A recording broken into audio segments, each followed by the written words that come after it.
Rebecca was a best-selling novel before it made its great screen success. Now the curtain rises on a great love story, the strange drama of Rebecca. The scene of this drama is Manderley, the great stone manor house high on a cliff above the restless sea. You'll hear Ronald Colman as Maxim de Winter, Judith Anderson as Mrs. Danvers, and Ida Lupino as the woman whose name we do not know.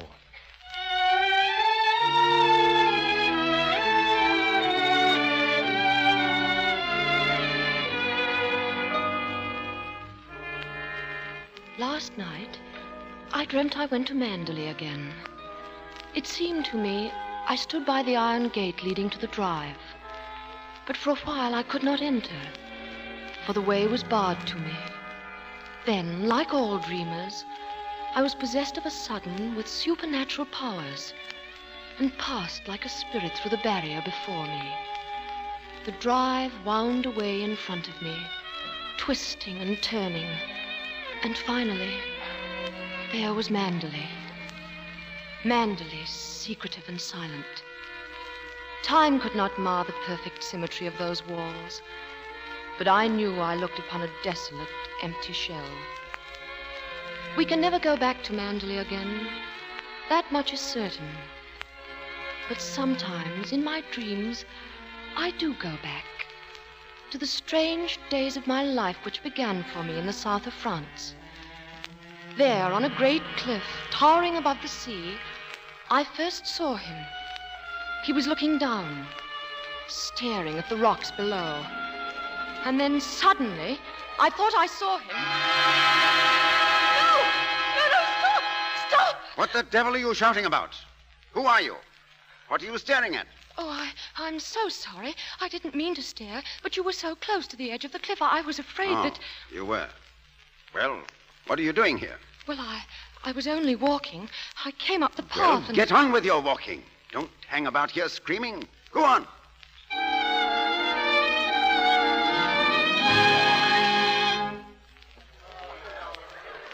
I shall never come to Monte Carlo out of season again. Not a single well-known personality in the hotel. This coffee is stone cold. Waiter, garçon. I don't believe he heard you, Mrs. Van Hopper. Well, get him. What you being paid for, girl? Why, it's Max de Winter. See him coming this way. Oh. What are you looking surprised about? Why, I saw him today on the cliff path. Mr. de Winter, how do you do? How do you do? I'm Edith Van Hopper. Do you remember me? It's so yes. nice to run into you here. Do sit down and have some coffee. Mr. de Winter is having coffee with me. You may go. Of course, Mrs. Van Hopper. I'm afraid I must contradict you. You shall both have coffee with me. Garçon, coffee, please. Oui, monsieur. You know, I recognized you just as soon as you came in. Are you playing the tables much here at Monte? No, I'm afraid that sort of thing ceased to amuse me years ago. Oh, I can well understand that. If I had a home like Manderley, I should certainly never come to Monte. I hear it's one of the biggest places in that part of the country, and that you just can't beat it for beauty. And what do you think of Monte Carlo? Or don't you think of it at all? Well, I think it's rather artificial. She's spoiled, Mr. De Winter. That's her trouble. Most girls would give their eyes for a chance to see Monte. Wouldn't that rather defeat the purpose? But now that we've found each other again, I hope I shall be seeing something of you. Your valet has unpacked for you, I suppose? I'm afraid I don't possess one. Perhaps you'd like to do it for me. This young lady might make herself useful. She's a capable child in many ways, aren't you, dear? Oh, Mrs. Van Hopper. That's a charming suggestion, but I'm afraid I'd cling to the old motto, he travels fastest who travels alone. Perhaps you've not heard of it. Good night. Well, what do you make of that? Do you suppose that sudden departure was intended to be funny? Oh, perhaps he didn't quite realize how it looked. Poor thing. I suppose he just can't get over his wife's death. They say he simply adored her. When I came alone to the dining room the following day, he was already there, at the next table. As I sat down, I paid the penalty of my awkwardness. I knocked over a vase of flowers, the water soaking the cloth. Mademoiselle. Oh, I'm so sorry. What a stupid thing to do. You may leave that, waiter. Go and lay another place at my table. Mademoiselle will have lunch with me. Oui, monsieur. Oh, no, I couldn't possibly. Why not? Oh, please, don't be polite. It's very kind of you, I but... wasn't being polite. I should have asked you to lunch with me, even if you hadn't been so clumsy. Sit down. We needn't talk to each other if we don't feel like it. Well, thank you very much. What's happened to your friend? Why, she's ill in bed with a cold. Ah. I'm sorry I was rude to you yesterday. The only excuse I can offer is that I've become boorish through living alone. Oh, but you weren't really. Why, you just wanted to be by yourself. Tell me, is Mrs. Van Hopper a friend of yours or just a relation? No, she's my employer. I'm what is known as a paid companion. I didn't know that companionship could be bought. Is that a sketching pad? Do you sketch? Yes, I do a little. Were you going sketching this afternoon? Yes. Where? Well, I hadn't made up my mind. Oh, I'll drive you somewhere in the car. Oh, no. No, please, I didn't mean that. Nonsense. Order your lunch and we'll get along.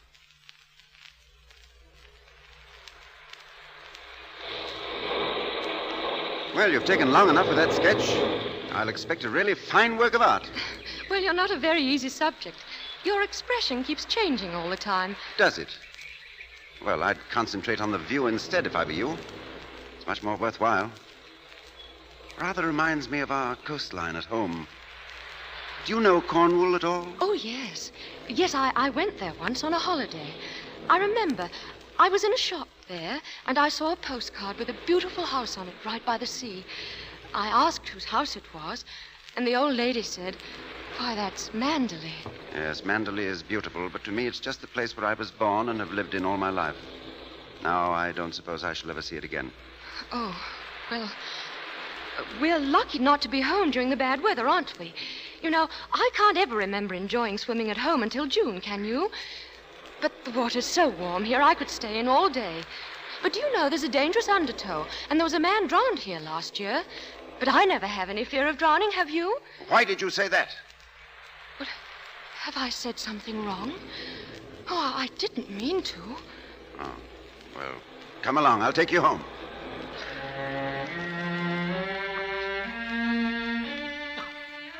That night, I learned the reason for his strangeness. Coming home late, I opened the door. I heard Mrs. Van Hopper talking to the nurse. Oh, yes, I knew him quite well. I knew his wife, too. She was the beautiful Rebecca Hildreth, you know, the most glamorous creature in all England. She was drowned, poor thing, while she was sailing near Manderley.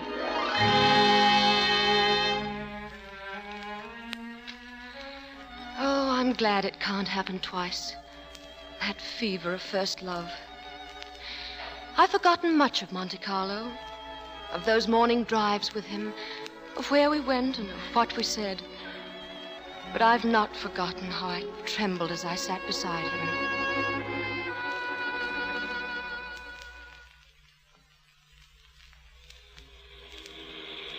You know, I do wish there could be an invention that bottled up the memory like perfume.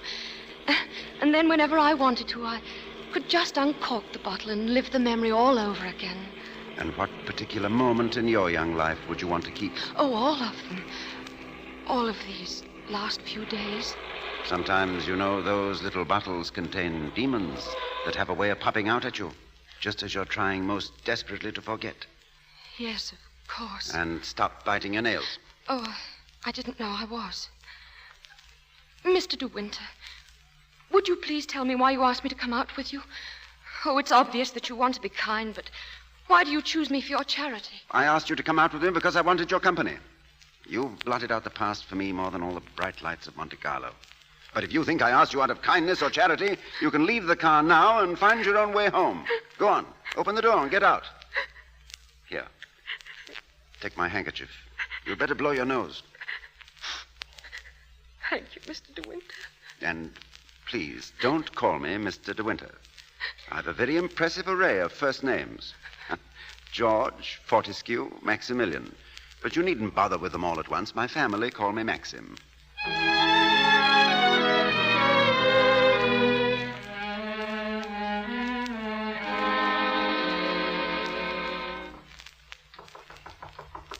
Come in. Well, hello. And what are you doing here? Anything the matter? I've come to say goodbye, Maxim. We're going away. Oh, where's she taking you to? New York.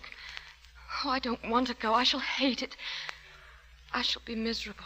Do you mind if I finish shaving? I shan't be long. But I can't stay. Tell me something. Which would you prefer, New York or Mandalay? Oh, please don't joke about it.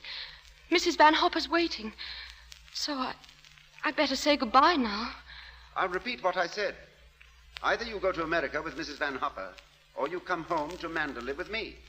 You mean you want a secretary or something? I'm asking you to marry me, you little fool. Marry you? Well, my suggestion doesn't seem to have gone at all well. I'm sorry. Oh, but you don't understand. It's that I'm just not the sort of person men marry. What on earth do you mean? Well, I don't belong in your sort of world, for one thing.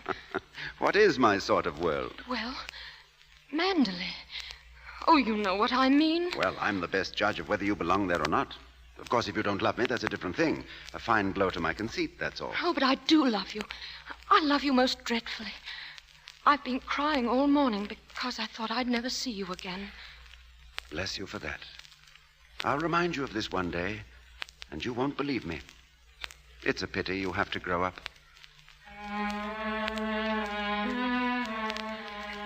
I was afraid to tell Mrs. Van Hopper, for I knew what she would say. When we were alone, she congratulated me, but I didn't like her smile. But of course you know why he's marrying you, don't you? The fact is that empty house got on his nerves. He just couldn't go on living alone. You haven't flattered yourself that he's in love with you, I hope. Not after being married to Rebecca Hildreth, the most beautiful, the most cultured woman in all England. Well, goodbye and good luck, Mrs. De Winter.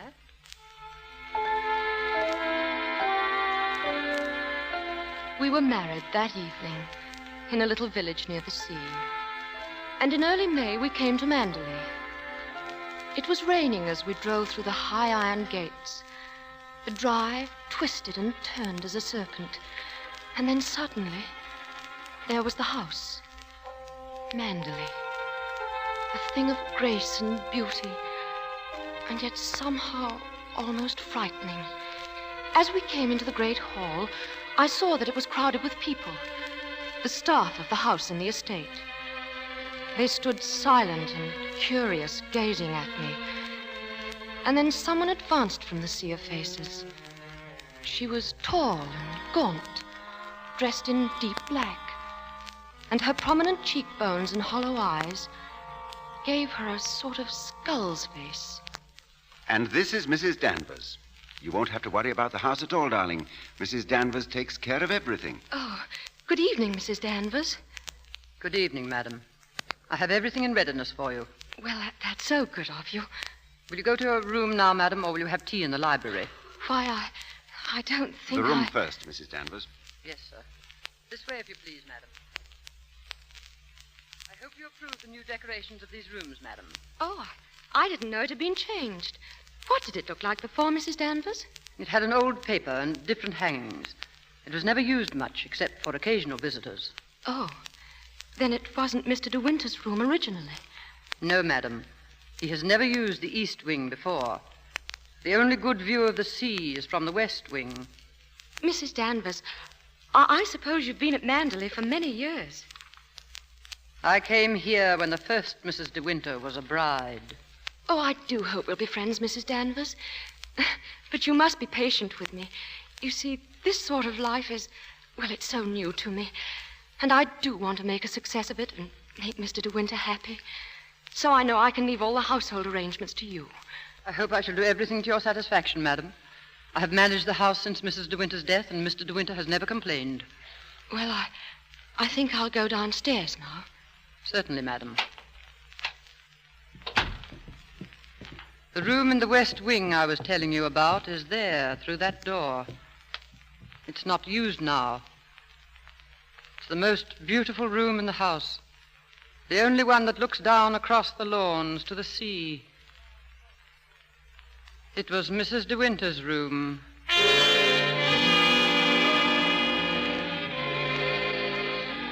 I knew that night that Mrs. Danvers despised me. standing there watching me, laughing silently at my awkwardness, telling me over and over that there'd been another before me, the beautiful Rebecca Hildreth. There was everything to remind me of that. The embroidered letter R on the linens, her writing paper in the drawers of the desk, her dog who still slept outside her room. She was everywhere at Mandalay. Rebecca who had died and who still wandered through that house. Oh, good morning. Oh, good morning. You're Mrs. De Winter, aren't you? Why, yes. My name's Crawley. I manage the estate for Maxim. Awfully glad to meet you. How do you do? Fearful lot of stuff piled up while Maxim was away. Yes, I'm sure there must have been. Oh, I do wish I could help with some of it. Help him? Frank never allows anybody to help him. He's like an old mother hen with his bills and rents and taxes. Come on, Frank, we must go over those estimates. I'll get my papers. Later on this afternoon, we'll take a walk around the estate, darling, just you and I. There's a good deal I want you to see. I'll be ready, Maxim, anytime. Come along, Jasper, come along. Keep that coat up around you, darling. Oh, it isn't raining now, Maxim, must I? Certainly. Can't be too careful with children, you know. Oh, it's glorious here. I love every foot of it, Maxim. Jasper! Here, not that way. Jasper, come back. Oh, he went down those stairs by the cliff, Maxim. Where does that lead to?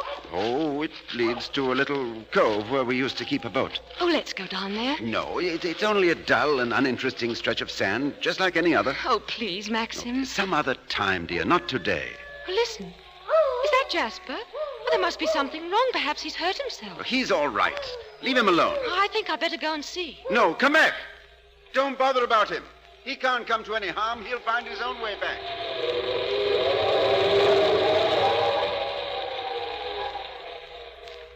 Jasper! Jasper! Jasper! Oh, there you are. What do you want in that cottage, Jasper? Come on home. Come on, boy. Come on, Jasper. Oh. Oh, I didn't know there was anybody. Oh, no, that doggy comes from the house. He aren't your own. No. No, he's Mr. De Winter's dog. Oh, no, that dog. He comes down looking for her. Who? Whose cottage is this? Mrs. De Winter. Oh. Come here, Jasper. You won't tell anyone you saw me in here, will you? Don't you belong on the estate? Oh, yes, but I won't do nothing. I was just putting my shells away. She's gone in the sea, ain't she? She'll never come back no more.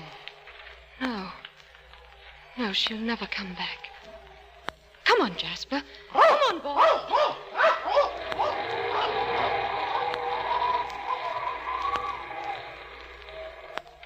Maxim! Maxim, here I am. Wait, Maxim. I'm so sorry I was such a time. You knew I didn't want you to go there, but you deliberately went. Oh, why not, Maxim? There was only a cottage down there and a strange man who Well, was... don't go there again. Do you hear? Why not, Maxim? Because I hate the place. And if you had my memories, you wouldn't go there or talk about it or even think about it. What's the matter? Oh, I'm so sorry. Maxim. We should have stayed away. We should never have come back to Mandalay. What a fool I was. I've made you unhappy. Somehow I've hurt you. I can't bear to see you like this, Maxim, because I love you so much. But do you? Do you?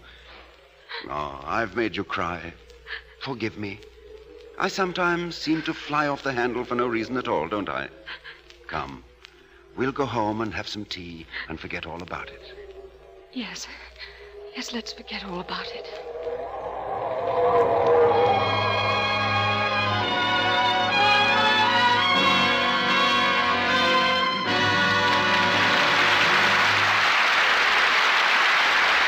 So ends Act One of Rebecca, starring Ronald Colman, Ida Lupino, and Judith Anderson.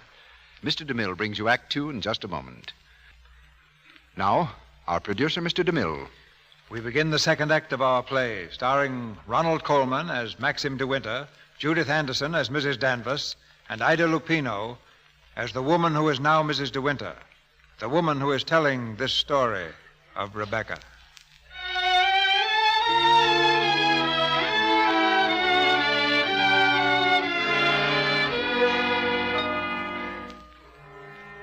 the weather was wet and cold for almost a week, and we didn't go down to the beach again. But I couldn't forget the dark, lost look in Maxim's eyes when we came up the path through the woods. It was my fault. I'd gone down to that cottage. I seemed to have opened up a road into the past, and there was a barrier between us because of it. I began to dread any mention of the sea, until one morning in the library, I was alone with Frank Crawley. Mr. Crawley, I was down at the cottage on the beach the other day. Are those all Rebecca's things down there? Yes, they are. Oh. What did she use the cottage for? The boat used to be moored near there. The boat? Was that the boat she was sailing in when she was drowned? Yes, it capsized and sank. She was washed overboard. Where did they find her? Near Edgecombe, about 40 miles up channel, about 2 months afterwards. Maxim went up to identify her. Oh, it was horrible for him. Yes, it must have been. Mr. Crawley, please don't think me morbidly curious, but would you answer just one more question? If it's something I'm able to answer. Tell me, what was Rebecca really like? I suppose she was the most beautiful creature I ever saw.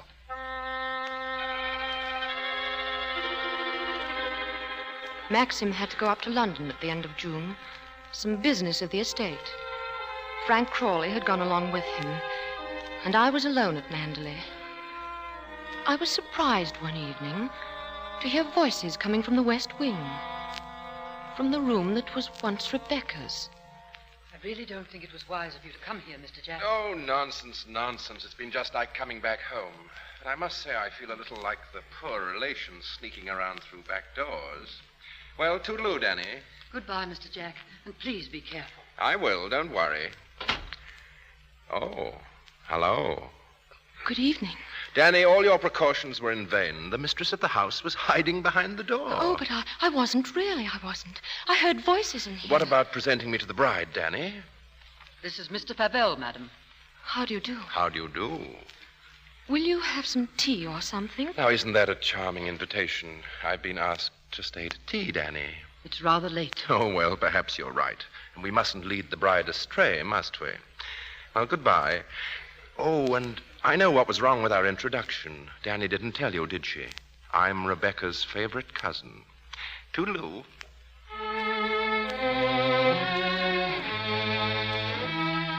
The man went quickly down the stairs, and Mrs. Danvers went after him. All of a sudden, I had a terrifying impulse to see what lay behind the door in front of me. The door of Rebecca's room. I pushed it open slowly. I could hear the sea plainly through the window. I'd expected to see the furniture swathed in dust sheets. Nothing was covered up. There were flowers on the dressing table, a satin dressing gown on the chair, and beneath, a pair of bedroom slippers. Oh! Do you wish anything, madam? No. No, I just... You've always wanted to see this room, haven't you, madam? Why did you never ask me to show it to you? It's a lovely room, isn't it? The most beautiful room you've ever seen. Everything is kept just as Mrs. De Winter liked it. Nothing has been altered since that last night. You wouldn't think she'd been gone so long, would you?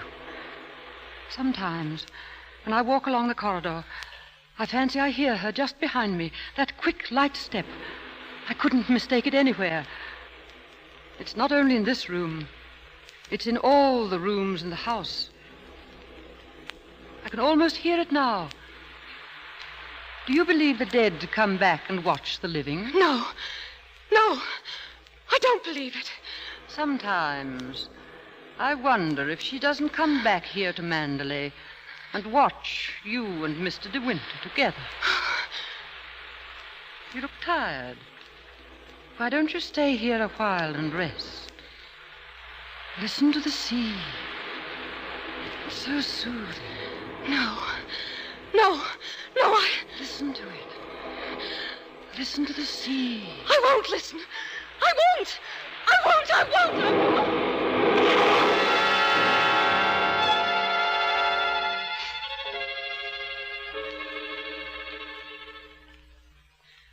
Maxim.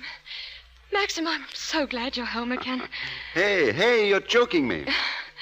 Well, what have you been doing with yourself? Well, I've been thinking. Darling, could we have a costume ball just as you used to? Well, what put that idea into your mind? Oh, nothing. I just feel that we ought to do something to make people feel that Manderley is the same as it always was. Oh, please, darling, could we? Well, all right. If you think you'd enjoy it, you'd better get Mrs. Danvers to help you, hadn't you? No, I don't need Mrs. Danvers to help me.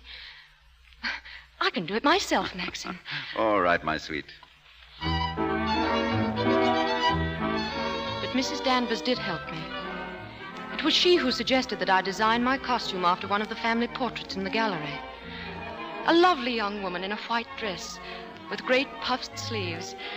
When the night of the party arrived, I could hardly contain myself for excitement, for I'd kept the costume as a surprise for Maxim. I ran quickly down the stairs, and then I waited for the clapping and the laughter that would greet me. But nobody clapped. Nobody moved. And then Maxim was coming toward me, his face white, his eyes blazing. What the devil do you think you're doing? Maxim, it's the picture, the one in the gallery. Oh, what have I done? Go and take it off. Doesn't matter what you put on, anything will do. What are you standing there for? Didn't you hear what I said? Take it off!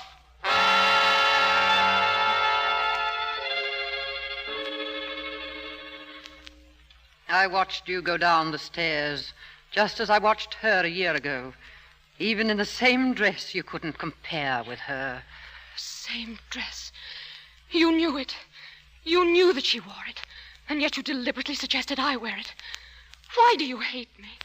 What have I done to you that you should hate me so? You tried to take her place. You let him marry you. I've seen his face, his eyes. They're the same as those first weeks after she died. I used to listen to him walking up and down all night long, night after night, thinking of her, suffering torture because he'd lost her. I don't want to know. I don't want to know. You thought you could be Mrs. De Winter, live in her house, walk in her steps, take the things that were hers. But she's too strong for you. You can't fight her. No one ever got the better of her. Never, never. She was beaten in the end, but it wasn't a man. It wasn't a woman. It was the sea. Stop it! Stop it! Oh, stop it! You're overwrought, madam. I'll open a window for you. A little air will do you good. Come and stand here, madam. Don't be afraid. Now look down there. Isn't the sea lovely? Why don't you go? Why don't you leave Manderley? He doesn't need you. He's got his memories. You've nothing to stay for. You've nothing to live for, really, have you? Look down there. It's easy, isn't it? Why don't you? Why don't you? Go on. Don't be afraid. Why don't you jump? Ah! What is it? What's that noise? Maxim! Maxim, where are you? Maxim!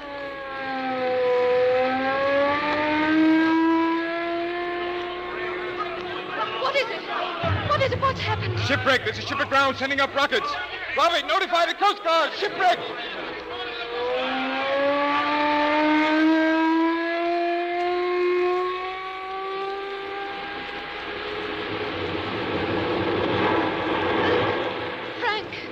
Have you seen Maxim on the beach? Not since half an hour ago. He hasn't been in the house all night. I'm afraid something might have happened to him. Frank, what's the matter? You look terribly worried. Well, the diver who went down to inspect the bottom of the ship came across the hull of another boat, a little sailboat. Oh, Frank, is it? Yes, it's Rebecca's. Rebecca's? Oh, why did they have to find it? Why couldn't they have left it there in peace at the bottom of the sea? Poor Maxim. It'll be so hard on him. Yes, it's going to bring it all back again, and worse than before.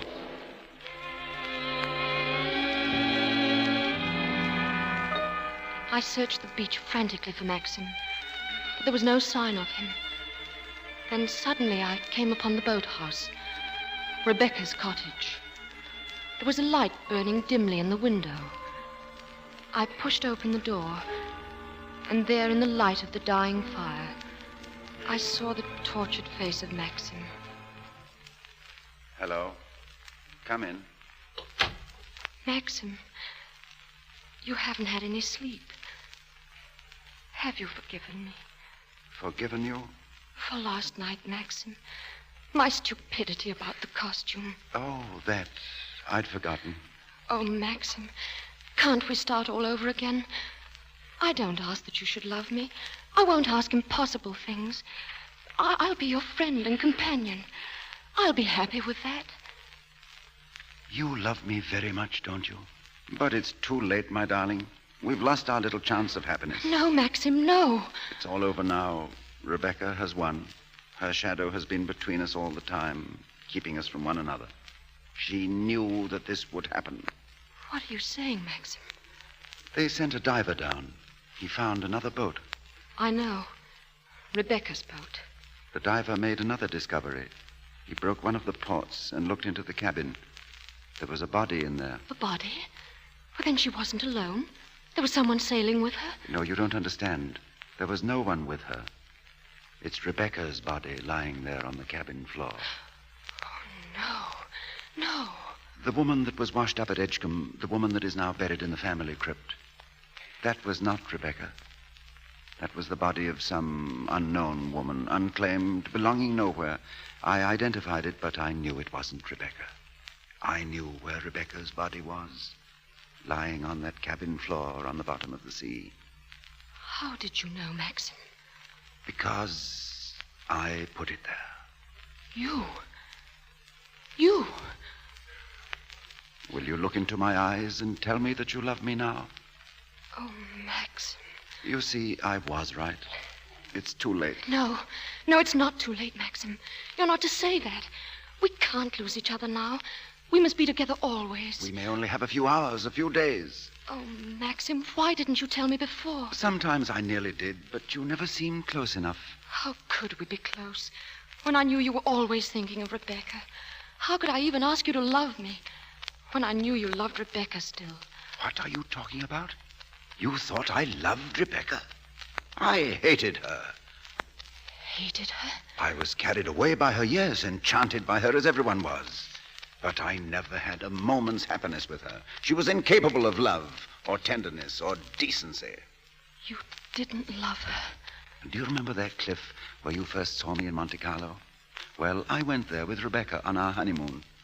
That was what I found out about her. Only 4 days after we were married. She stood there laughing, her black hair blowing in the wind, and told me all about herself. Things I'll never tell a living soul. I wanted to kill her. I'll make a bargain with you, she said. You'd look rather foolish trying to divorce me now after 4 days of marriage, so I'll play the part of a devoted wife, mistress of Manderley. And people will visit us and envy us and say we're the luckiest, happiest couple in the county. What a grand joke it will be. What a triumph. I should never have accepted her dirty bargain, but I did, and I kept it. So did she, apparently. But after a while, she began to grow careless. Then she started to bring her friends down here. I warned her, but she only shrugged her shoulders. And then there was a cousin of hers, a man named Favel. Yes, I know him. You? Yes, he came the day you went to London. Why didn't you tell me? Well, I didn't like to, Maxim. I thought it would remind you of Rebecca. Remind me? As if I needed reminding. Favel used to visit her here in this cottage. I found out about it, and I warned her that if he came here again, I'd shoot them both. One night, when I found that she'd come back quietly from London, I thought that Favel was with her. I decided to come down here and have it out with both of them. But she was alone. She was lying on the divan. She looked ill, queer. Suddenly she got up, started to walk toward me. When I have a child, she said, neither you nor anyone else can ever prove it wasn't yours. You'd like to have an heir, wouldn't you, Max, for your precious Manderley? And then she started to laugh. How funny, she said. I'll be the perfect mother, just as I've been the perfect wife, and no one will ever know. She was face to face with me. She was smiling. Well, Max, what are you going to do about it? Aren't you going to kill me? Well, I suppose I went mad for a moment. I must have struck her. She stood staring at me. She looked almost triumphant, and then she started forward toward me again, smiling. Suddenly she stumbled and fell. When I looked down, ages afterwards it seemed, she was lying on the floor. She'd struck her head on a heavy piece of ship's tackle. I remember wondering why she was still smiling, and then I realized she was dead. But you didn't kill her, Maxim. It was an accident. Who would believe me? I lost my head. I knew I had to do something, anything. I carried her out to the boat. I put her in the cabin. When the boat seemed a safe distance from the shore, I took a spike and drove it again and again through the planking of the hull. I opened up the seacocks and the water began to come in fast. I climbed over into the dinghy and pulled away. Then I saw the boat heel over and sink. Maxim, does anyone else know of this? No one except you and me. We must explain it. It's got to be the body of someone you've never seen before. No, they're bound to know her. Her rings and bracelets, she always wore them. They'll identify her body. Then they'll remember the other woman buried in the crypt. Oh, Maxim. I've done a very selfish thing in marrying you. I've loved you, my darling. I shall always love you. But I've known all along that Rebecca would win in the end. No, she hasn't won. No matter what happens now, she hasn't won. Hello. Oh, hello, Frank. Who? Colonel Julian? Yes, tell him I'll meet him there as soon as I possibly can. What's happened, Maxim? Colonel Julian called. He's the chief constable of the county. He wants to know if I could possibly have made a mistake about that other body.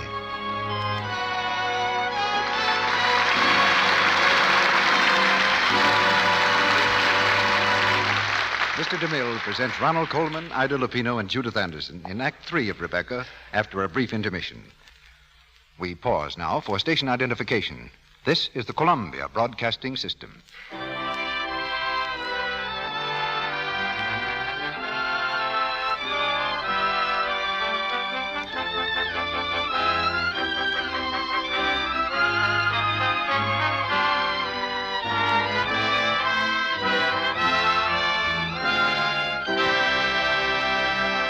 The curtain rises on the third act of Rebecca, and the girl whom Maxim de Winter brought home as a bride to the brooding towers of Mandalay goes on with her strange story.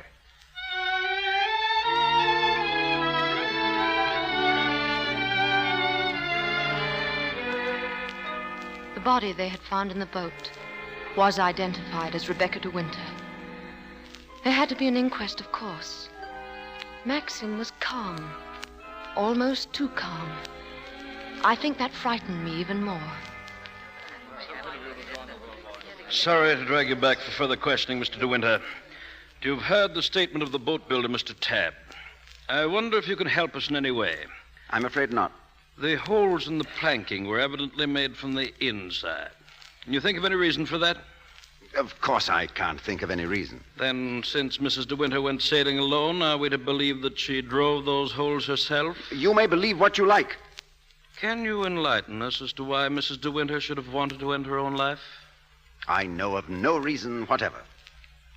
Mr. De Winter, however painful it may be, I have to ask you a very personal question. Were relations between you and the late Mrs. De Winter perfectly happy? Once again, were relations between you... I won't stand this any longer, and you might as well know that... Maxim, don't you, can't you? Mrs. De Winter. We'll adjourn until after luncheon. Darling, are you all right? Frank, help me. I'll take her outside.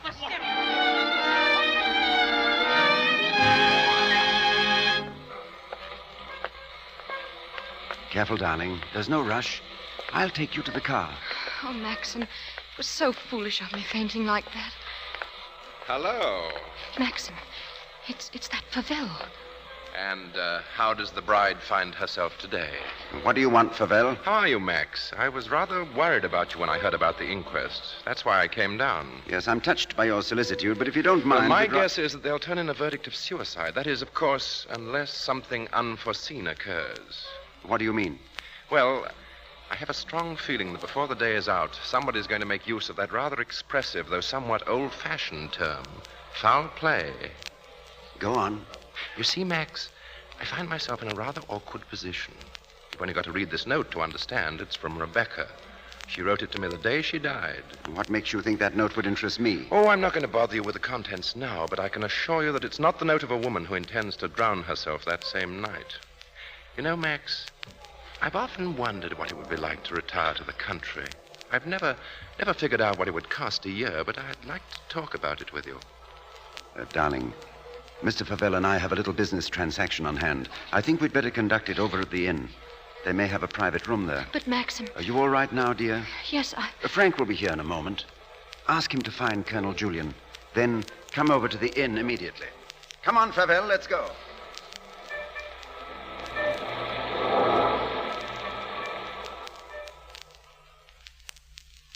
Colonel Julian, this is Mr. Favell. Oh, I know Colonel Julian. We're old friends, aren't we? Good morning. Well, since you're old friends, I assume you also know that he's head of the police here. I think he might be interested to hear your proposition. I don't know what you mean. I only want to see justice done, Colonel. The evidence suggested certain possible theories concerning Rebecca's death. One of them, of course, is suicide.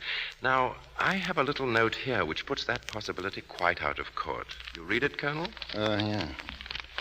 Jack, darling, I've just seen the doctor, and I'm going down to Manderley right away. I shall be at the cottage all this evening and shall leave the door open for you. I have something terribly important to tell you. Rebecca. Now, does that look like the note of a woman who'd made up her mind to kill herself? Come, Colonel, as an officer of the law, don't you feel that there are some slight grounds for suspicion? Of murder? Or what else? Blackmail, pure and simple. Well, blackmail's not so pure nor so simple. Mr. Favell, perhaps you can provide us also with a motive. I knew you were going to bring that up, Colonel. Yes, I'll supply that, too. Oh, Maxim, what is he going to do? Will you come in, Mrs. Danvers? Thank you. Colonel Julian, Mrs. Danvers. I believe you know everyone else, Danny. Mrs. Danvers, there are a few questions. No offense, Colonel, but I think if I put this to Danny, she'll understand it more easily. Danny, who was Rebecca's doctor? Mrs. De Winter always had Dr. McLean from the village. Now, you heard I said Rebecca's doctor in London. We know that Rebecca went to a doctor in London on the last day of her life. Who was it? I don't know. Oh, I understand, Danny. You're trying to defend her, but that's just what I'm doing. Mrs. Danvers, it has been suggested that Mrs. De Winter was deliberately murdered. Murdered? There you have it in a nutshell, Danny. But there's one more thing you'll want to know, the name of the murderer. George Fortescue Maximilian de Winter. Well, Danny? There was a doctor. Mrs. De Winter sometimes went to him privately. Well, what was his name? Dr. Baker, 165 Goldhawk Road, Shepherd's Bush. There you are, Colonel. There's where you'll find your motive. He'll tell you why Rebecca went to him, to confirm the fact that she was going to have a child, a sweet, curly-headed little child. She told Max about it. So like the gentleman of the old school that he is, he killed her. Maxim, I'm afraid we shall have to question this Dr. Baker. I'm ready to leave now if you wish. Oh, Maxim, let me go with you. Oh, please, darling. Wait for me at Manderley. I'll be back the first thing in the morning.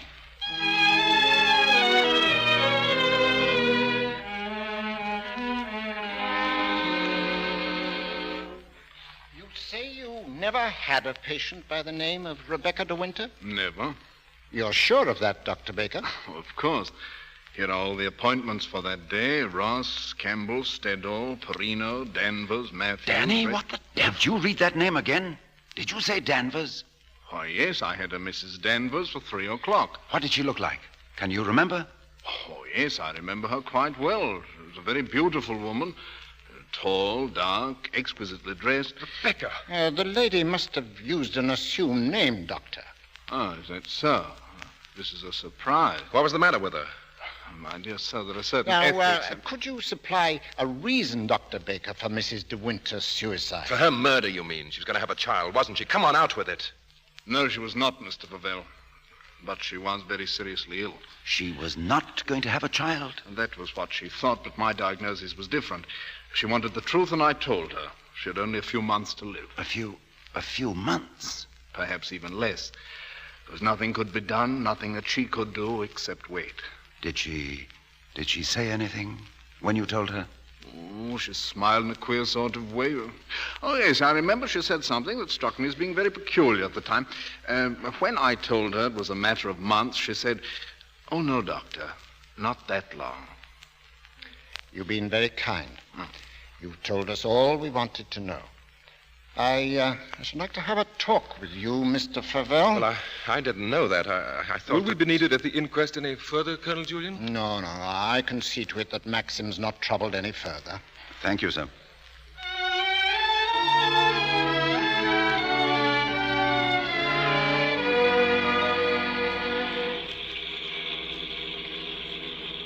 Frank? Yes? There's something you don't know. Oh, no, there isn't. There is. I didn't kill her, Frank. But I know now that when she told me about the child, she wanted me to kill her. She lied on purpose. She foresaw the whole thing. That's why she stood there laughing when she... Don't think about it anymore. What's the matter, Max? Why'd you stop? What time is it? Oh, it must be 3 or 4. Why? Well, look at the sky. Over that way. That can't be the dawn breaking. Hardly. Perhaps it's the northern lights. It's in the winter that you see them, isn't it? They aren't northern lights. That's Mandalay. It's burning.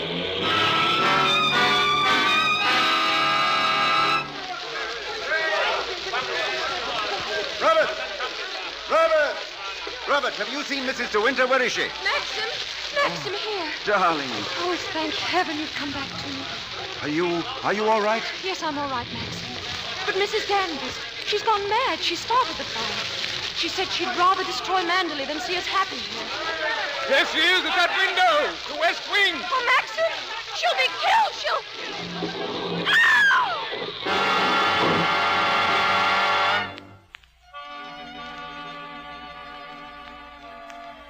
Last night, I dreamt I went to Mandalay again.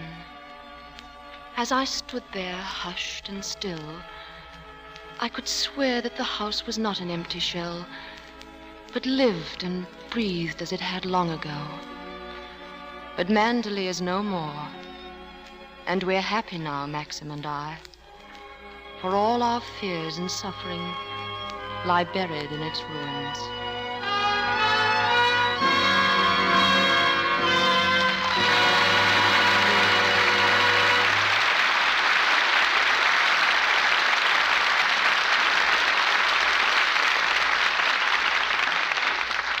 Mr. DeMille and our stars will be back for their curtain calls in just a moment.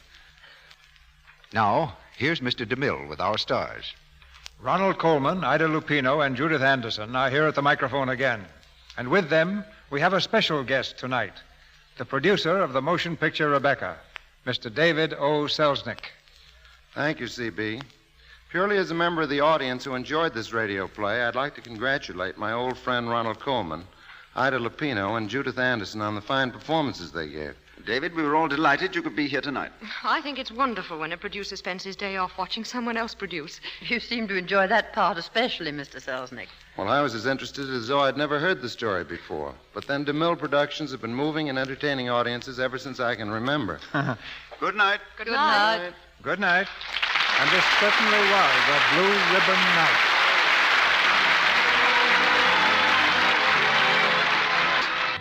This is Cecil B. DeMille saying good night to you from Hollywood.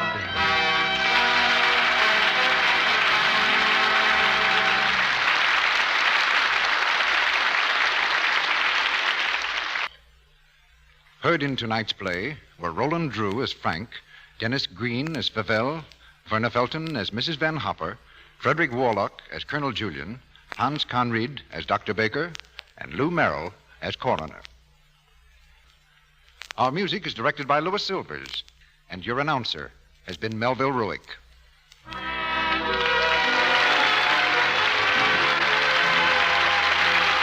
This is the Columbia Broadcasting System.